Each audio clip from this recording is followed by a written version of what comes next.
Salam pemirsa, jumpa lagi di channel Mata Ketiga. Terima kasih untuk Anda pemirsa setia yang mengikuti dan menonton inspirasi Mata Ketiga. Mata Ketiga akan membawa Anda memandang dunia. Pada episode Mata Ketiga kali ini akan membahas tentang misteri benua Lemuria. Kita tahu legenda tentang kerajaan Atlantis yang hilang sejak dulu. Tetapi dalam beberapa tahun terakhir para ilmuwan menemukan ada budaya lain yang hilang, yakni benua Lemuria. Menurut ilmuwan, benua Lemuria adalah peradaban manusia yang pernah eksis dan punah. Benua peradaban kuno ini kemungkinan merupakan periode yang sama dengan Atlantis yang juga tenggelam dan menghilang pada zaman kuno. Kedua peradaban ini dikatakan oleh sebagian orang sebagai cerita dongeng semata, meskipun ada pula yang mempercayai keberadaannya. Legenda dan kontroversi tentang Lemuria memang sulit dipercaya oleh peradaban manusia sekarang. Asal-muasal yang sulit dicerna akal sehat. Bangsa Lemuria disebut-sebut pernah hidup berdampingan dengan bangsa Atlantis, meskipun ada pula yang menyebut mereka hidup ribuan tahun sebelum bangsa Atlantis ada. Lemuria adalah bangsa yang cinta damai, sedangkan Atlantis adalah bangsa yang sering berperang untuk tujuan eksplorasi sumber daya dan penaklukan daerah-daerah asing. Teori Lemuria pertama kali populer tepatnya tahun 1864, ketika seorang ahli hewan dan pengacara dari Inggris, Philip Lutley Sclater, membuat sebuah karya tulis berjudul The Mammals of Madagascar dan mempublikasikannya di The Quarterly Journal of Science. Sclater mengamati bahwa ada lebih banyak spesies lemur di Madagaskar daripada yang ada di Afrika atau India. Melalui karya tulis itu, ia mengklaim bahwa Madagaskar adalah tempat asal hewan tersebut. Lebih jauh lagi, Sclater berpendapat bahwa apa yang memungkinkan lemur untuk pertama kalinya bermigrasi ke India dan Afrika dari Madagaskar dulu kala adalah daratan yang membenteng melintasi Samudra Hindia bagian selatan dalam bentuk segitiga. Benua yang Sclater sebut sebagai Lemuria ini menurutnya mencapai titik selatan India, Afrika Selatan dan Australia Barat sebelum akhirnya tenggelam ke dasar laut. Teori ini muncul pada saat ilmu evolusi masih dalam tahap awal pembentukan. Saat itu gagasan pergeseran benua belum diterima secara luas. Banyak ilmuwan terkemuka menggunakan teori jembatan darat untuk menjelaskan bagaimana berbagai hewan bermigrasi dari satu tempat ke tempat lain. Karena itu teori Sclater dianggap paling masuk akal dan menarik. Ahli zoologi dan ahli geologi sekarang menjelaskan distribusi lemur dan tanaman lainnya dan hewan di wilayah Pasifik dan Samudra India adalah hasil dari pergerakan lempeng tektonik dan pergeseran benua. Teori lempeng tektonik yang sampai saat ini masih teori menegaskan bahwa pergerakan lempeng dari kerak bumi didukung pada bantuan mantel yang kurang stabil, menyebabkan pergeseran benua, gunung berapi dan aktivitas seismik, serta pembentukan rantai pegunungan. Namun pada tahun 1912, Alfred Wegener mengemukakan Continental Draft Theory atau teori apungan benua. Menurut ini, bumi bermula dari benua tunggal yang disebut Pangea yang merupakan daratan yang luas dan terpecah-pecah akibat pergerakan dasar laut. Teori ini juga mengemukakan tentang pengaruh rotasi bumi terhadap pergerakan pecahan benua. Arah rotasi bumi dari barat ke timur mempengaruhi arah pergerakan pecahan. Pecahan tersebut ke arah barat menuju ekuator. Namun teori ini tidak mendapatkan penerimaan umum dalam komunitas ilmiah selama 50 tahun. Lemuria berasal dari Mars. Masih ingat dengan Boriska, bocah indigo yang mengaku dari Mars? Boriska juga menyebut tentang peradaban Lemuria. Ia menggambarkan secara hidup tentang benua Lemuria. Menurutnya Lemuria adalah sebuah negeri di Mars, kampung halamannya sekitar 70 hingga 80 ribu tahun yang lalu. Saat itu, bencana besar menyebabkan hancurnya Lemuria, akhirnya tenggelam dan menghilang di dasar laut. Rasanya nyata seperti baru terjadi kemarin. Jika yang Boriska katakan itu benar, lalu apa benua misterius di bumi itu? Uraiannya membuat banyak orang semakin tertarik dengan benua Lemuria ini. Contoh benua lain yang tenggelam. Dalam beberapa tahun terakhir, ahli geologi menemukan jejak terpendam dari benua yang hilang di bagian timur Australia, dan benua yang hilang itu ternyata cukup banyak. Jika dilihat dari udara antara benua India dan Sri Lanka, dapat disaksikan struktur geologi yang cukup aneh. Dari citra satelit yang pernah dirilis National Aeronautic and Space Administration (NASA) atau Badan Penerbangan dan Antariksa, menunjukkan itu tampak seperti jembatan yang runtuh dan sebagian besar tenggelam di dasar laut.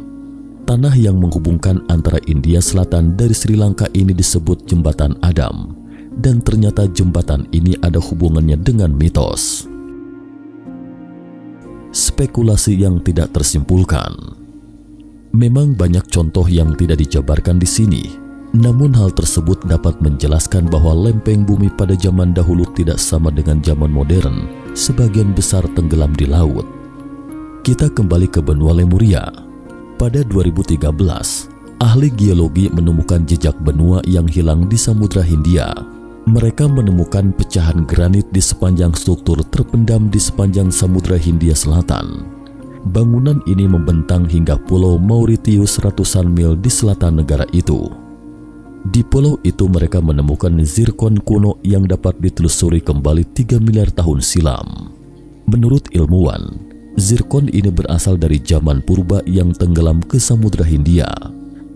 Mauritius yang semula tidak seperti sekarang, hanya berupa sebuah pulau. Penjelasan ini sangat mirip dengan Lemuria.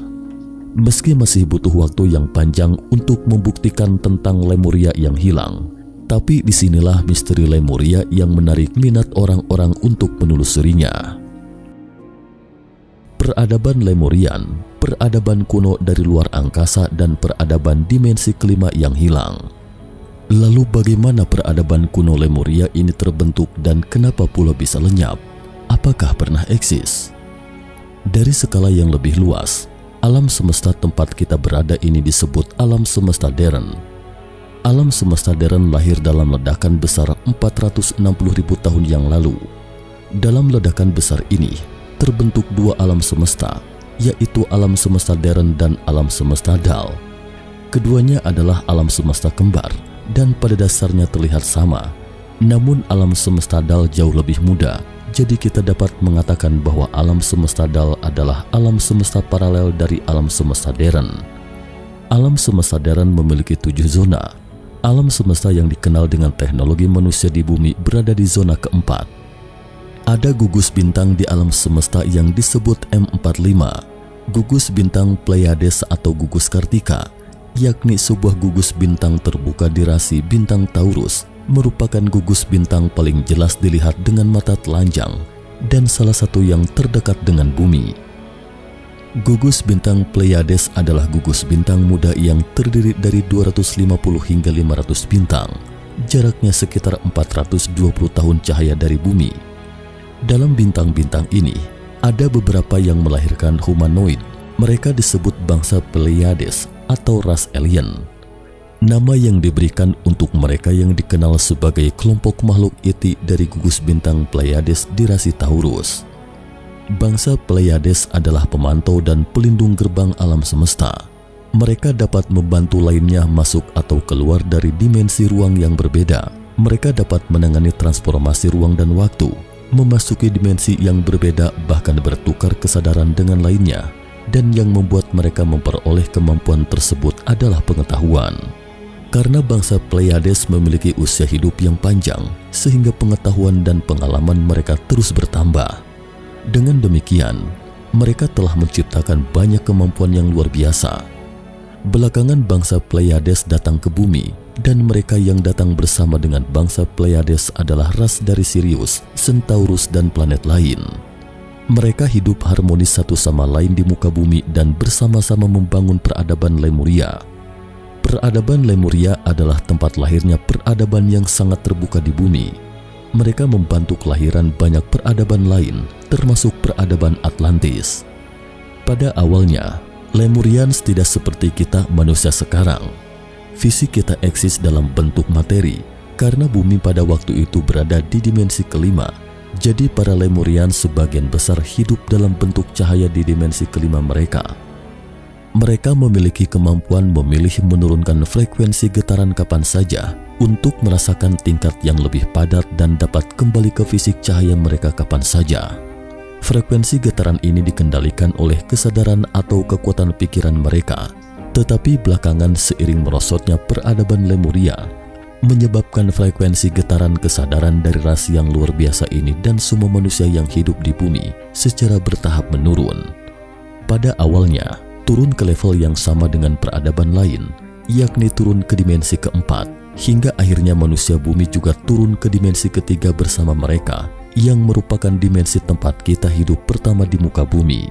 Seberapa majunya peradaban Lemuria, hal ini bisa dilihat dari Adam Bridge yang difoto oleh NASA pada tahun 2002. Jembatan Adam menghubungkan India dan Sri Lanka dan membentang sepanjang 48 km. Tingkat konstruksinya sangat maju. Tingkat teknologi zaman kuno sama sekali tidak bisa membangun jembatan secanggih itu. Dengan kata lain, pembangunan jembatan itu sama sekali bukan orang kuno biasa. Kedikdayaan Lemuria dengan cepat mencapai benua Yingzhou. Benua Yingzhou merupakan bentuk peradaban lain. Provinsi Hebei dan Guangdong saat ini adalah daratan Yingzhou di zaman kuno, yang merupakan area lingkup dari Kekaisaran Sihe kala itu. Kerajaan Lemurian dan Sihe berperang selama berabad-abad memperebutkan hegemoni kolonial. Sekitar 13.000 sebelum Masehi, kerajaan Lemurian dan Kekaisaran Sihe mencapai kesepakatan damai. Daratan Indonesia, Australia, dan Selandia Baru menjadi wilayah kekuasaan Kekaisaran Lemurian. Sedangkan daratan Filipina dan setiap daratan Yingzhou di Asia Tenggara menjadi wilayah kekuasaan Kekaisaran Sihe. Kedua negara yang sebelumnya berperang mencapai kesepakatan pertukaran perdagangan. Pusat kerajaan Lemurian berada di Kepulauan Cocos dan wilayah utara daratan Australia. Kerajaan ini sangat kaya akan sumber daya alam dan produk, cocok untuk pengembangan pertanian. Namun 13.500 tahun yang lalu, ketika gunung berapi di Pulau Sumatera, Indonesia meletus, umat manusia mengalami bencana mematikan di seluruh kawasan India, Asia Selatan, dan Asia Timur. Benua Lemuria hancur karena bencana itu, sementara wilayah utara dan timur terpecah menjadi kepulauan. Karena hantaman gunung berapi, terjangan hujan lebat dan sapuan badai, apalagi dimensi kelangsungan hidup mereka telah turun ke dimensi ketiga, sehingga hanya segelintir korban yang selamat. Hanya beberapa suku terbelakang yang bertahan di kepulauan Indonesia dan daratan Australia. Australia adalah satu-satunya benua yang mempertahankan kehidupan hewan dan tumbuhan purba. Lemurians meninggalkan beberapa korban yang selamat di semenanjung Indochina dan Indonesia. Selain itu juga ada sejumlah korban selamat di Pulau Madagaskar, Afrika. Para korban selamat ini hidup harmonis dan terpecah belah, hingga akhirnya terbentuklah rumpun bahasa Austronesia atau bahasa kepulauan, termasuk bahasa yang digunakan oleh suku bangsa dari daratan tengah kuno yang sekarang Tiongkok. Bahasa-bahasa ini kebanyakan adalah kata-kata dengan dua suku kata atau banyak suku kata. Meskipun bahasa Tionghoa atau Mandarin modern sebagian besar adalah kata-kata dengan suku kata satu, tapi di zaman kuno, sebagian besar berupa kosakata bersuku kata banyak. Ini juga membuktikan hubungan antara Austronesians dan dataran tengah atau Tiongkok kuno. Lemurian secara bertahap kembali ke Pulauan Austronesia dan Nanyang setelah bencana, dan kembali berkembang biak di samudra. Namun setelah ribuan tahun pembangunan, tidak pernah lagi membentuk negara kesatuan. Sampai invasi penjajah barat baru, orang Austronesia dan Nanyang ini masih dalam kondisi perburuan primitif dan masyarakat pertanian sederhana. Akhirnya Lemuria menjadi milik wilayah penjajah barat, sedangkan daratan Yingzhou juga hancur dalam bencana ini dan terpisah. Belakangan tenggelam tanpa jejak diterjang gelombang besar dan tsunami. Pusat gravitasi di mana daratan Yingzhou terhubung dengan gunung berapi Pasifik membentuk pulau baru, kemudian membentuk pulau serta terumbu karang yang tak terhitung jumlahnya di Samudra Pasifik yang luas. Dalam bencana dahsyat ini, hanya tanah Filipina yang tersisa di daratan Yingzhou. Korban selamat juga hanya segelintir. Tidak peduli seberapa kuat peradaban kuno itu, nyawa yang beruntung selamat di depan bencana yang lebih dahsyat itu sangatlah kecil. Entah apa yang menanti umat manusia di masa depan, atau peradaban seperti apa yang akan kita jalani di masa depan. Lemuria lenyap begitu saja, tetapi hubungan antara bumi dan gugus bintang Pleiades belum terputus. Dan yang sering berhubungan dengan bangsa Pleiades adalah seorang Swiss bernama Billy Edward Albert Meyer. Tak disangka Billy pernah mengadakan kontak dengan 4 alien dari gugus bintang Pleiades, salah satunya dari alam semesta Dal. Wujud Pleiadian hampir sama dengan kita, kecuali daun telinganya lebih panjang dari kita. Usia hidup mereka juga jauh lebih lama dari kita, umumnya bisa hidup sampai 1000 tahun. Tingkat spiritual dan teknologi mereka jauh lebih tinggi dari teknologi manusia bumi. Billy Edward Albert Meyer mengklaim bahwa dia pertama kali dihubungi oleh sosok-sosok alien makhluk luar angkasa pada usia 5 tahun, yakni pada 1942, dan terus melakukan kontak secara berkala sepanjang hidupnya. Alien yang dihubungi Billy tinggal di sebuah bintang bernama Tayget. Billy banyak berbincang-bincang dengan mereka, seperti misalnya asal-muasal manusia, anggota tata surya, Jehovah atau Yahua adalah alien.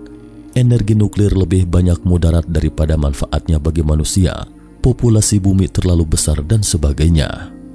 Billy mengatakan bahwa pemikiran dan pandangan dunia bangsa Pleiades membuatnya sangat terkejut dan memberinya lebih banyak perspektif dalam melihat segala hal ihwal. Alam semesta yang luas tak terbatas membuat kita merasa betapa kecilnya diri kita, sekaligus juga memahami keunikan diri kita sendiri. Nah pemirsa, cukup sampai di sini dulu topik hari ini.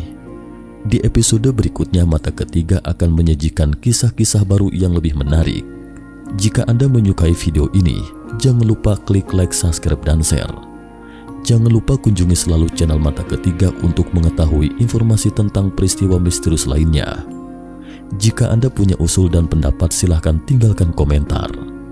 Terima kasih dan sampai jumpa lagi di episode berikutnya. Salam.